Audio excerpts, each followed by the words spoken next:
Սիրելի երևանցիներ, հերթական անգամ տեսնում ենք ինչպես է բռնաբարվում թափանցիկությունը, թե տեղական ինքնակառավարման մարմինների մակարդակով, թե համապետական մակարդակով, թե դատական, թե օրենսդիր տարբերություն չկա։ 20 հարցի մեջ մի հարց չկա, որ ձեզ ավելի հետաքրքիր կլիներ, քան թե որ հիմա մենք խոսում ենք միջազգային կազմակերպությունների հետ, որ գրանտեր ստանանք, որ իրանք գան աշխատեն այնպես, որ պարնիկների հետ թողած կեղտը գազը մաքրվի։ Էտա։ Շինարարությունը հեչ, խրամատների վերացած փողոցները հեչ, նորմալ, իսկական վարչարարության բացակայությունը հեչ։ Ու նույնն է տեղի ունենում ախր ազգային ժողովում է։ Հիշում եք, երբ որ տրանսպորտը թանկացրեցին, մենք սկսեցինք բոյկոտը, այլ հարցերով, որ քաղաքային իշխանությունը հանձինս պարոն Ավինյանի ասում էին, գիտեք, եթե օրենքում կամ բացեր, դա ցավոք սրտի մեր տիրույթում չի, դա օրենսդիրը պետք է անի, հետո այս բոյկոտը սկսվեց, միանգամից հասան օրենսդիր, բոյկոտ անողներին տուգանելու նախագիծը բերեցին, ընդդիմությանը տեղական հանրաքվեի գործիքակազմից զրկեցին։ Հիմա այսօր էլ մի հատ Նիկոլ Փաշինյանի ոնց որ էլի քավոր է, այսօր Նիկոլ Փաշինյանի քավորը ակտուալ է այսօրվա նիստին, մի հատ նախագիծ է բերել ազգային ժողով, շատ կարևոր նախագիծ է Երևանի հավաքանու համար, որ Երևանի հավաքանին, որ հրաժարական է տալիս, որ փոշմանելու համար ունենա ոչ թե 7 օր, այլ 3 օր։ Զգում եք, չէ՞։ Պետական մեխանիզմի հսկայական աշխատանքը մարդիկ իրապես վերլուծել են Երևանի կառավարման եւ հավաքանու ինստիտուտի մեջ ինչ խնդիրներ կան եւ հասկացել են, որ ամենակարևորը այն է, որ մարդ խմբակցությունից կամ հավաքանուց դուրս գալուց 7 օրվա տեղը 3 օր ունենա։ Այս է նույն քաղաքապետարանն է, որը մինչև այսօր չի ուզում ընդունի իբրև պետական սուբյեկտ սեփական երկրի դատարանների որոշումները։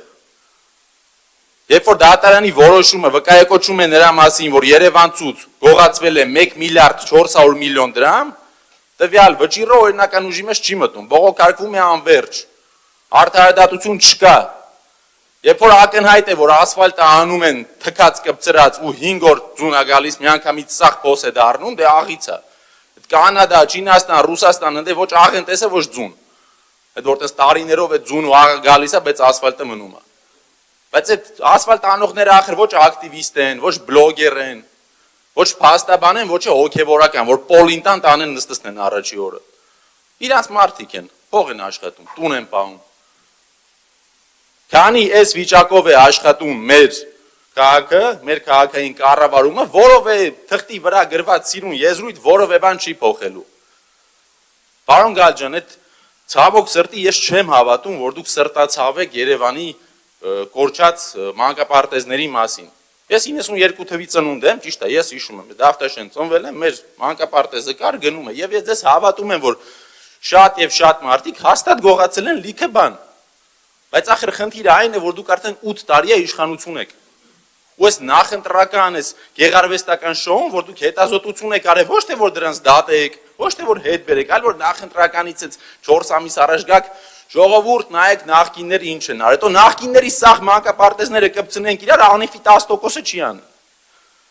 Այդ է խնդիրը։ Եթե նրանց սկզբում գայիք դատեիք, ամեն ինչը հետ բերեք, դուք է խղճով աշխատեիք, ես պապայի արևն դիմադիր չի ելնի։ Այդ երեխաները չգիտեմ ովքեր են, որ տեղ չունեցել, դրա համար օրինակը բերեցի ձեր ելույթի ժամանակն է կլինի խոսակ, մի ընդհատեք ինձ։ Կգաք, ես ասում եմ, ես ծնվել եմ Երևանում, գնացել եմ մանկապարտեզ, պարոն Ավինյանի սիրած մեր քուչում է, այտենց մի հատ երեխա չի եղել, որ ուզեցել է գնա մանկապարտեզ չի եղել, բայց միևնույն է, ես ասում եմ, ճիշտ եք ասում, հաստատ գողացվել է,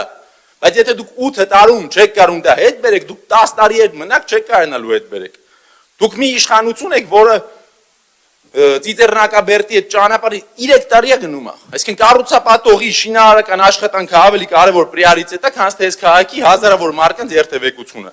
Երեք գիշերը մտքովս անցավ, ասի մի հատ գնամ Ծիծեռնակաբերդի համալիրը ստուգեմ, տեսնեմ ինչ վիճակում է։ Ի վերջո Ամերիկայի փոխնախագահն է եկել։ Սենց կարևոր պաշտոնյա Ամերիկայից Հայաստան չեկի, գնամ տեսնեմ ինչ վիճակում է։ Գնացի կիսատ պրատը շինարարական բաները դրած է, ու դուք ուզում եք քաղաքը լավացնեք, պետությունը բարգավաճի, դուք ինչ որ մեկին տվել եք այդ համալիրի վերականգնումը, ես դեռ ունեմ 7 վայրկյան։ Տվել եք վերականգնումը եւ թողել եք այս շատ վատ խայտարակ վիճակում։ Տեր եղեք, գնացեք, պահանջեք, ասեք եղբայր, ես բուդկա չի, կարևոր բան է, շուտ սարքի, թե չէ խնդիրներ կունենաս պետության հետ։ Բայց կրկին, ձեր օպոնենտները հոգևորականներն են եւ ընդդիմադիրները։ Արշակ Սարգսյան